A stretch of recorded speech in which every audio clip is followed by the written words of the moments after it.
நமஸ்காரம். திருப்பாவை 25வது பாசுரம். ஒருத்தி மகனாய் பிறந்து ஓரிரவில் ஒருத்தி மகனாய் ஒளித்து வளர தருக்கிலானாகி தான் தீங்கு நினைந்த கருத்தை பிழைப்பித்து கஞ்சன் வயிற்றில் நெருப்பெண்ண நின்ற நெடுமாலை உன்னை அரித்தித்து வந்தோம் பரைதரதியாகில் திருத்தக்க செல்வமும் சேவகமும் யாம்பாடி வருத்தமும் தீர்ந்து மகிழ்ந்தேலோர் இம்பாவாய். விளக்கம். இந்த பாசுரத்தில் பாகவதத்தை சுருக்கமாக சொல்லி செல்கிறாள் ஆண்டாள். ஒரு நள்ளிரவில் தேவகியின் மகனாக சிறைச்சாலையில் பிறக்கிறான்.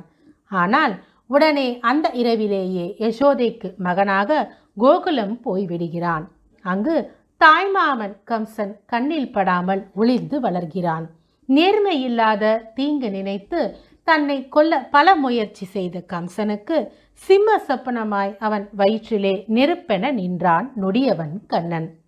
அவனை தனது தோழிமார்களோடு இப்பாசுரத்தில் ஆண்டாள் அர்ச்சனை செய்து அவனிடம் ஆசை வேண்டுகிறாள்.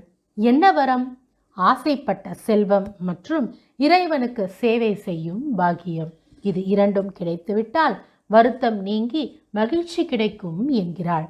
இதுவே மேற்கண்ட பாசுரத்தின் விளக்கமாகும். இந்த பாசுரத்தை சேவிப்பவர்களுக்கு நல்ல மக்கட்பேறு, குறைவில்லாத செல்வம், மாடு, மனை, வீடு ஆகியவை நல்ல முறையில் கிட்டும்.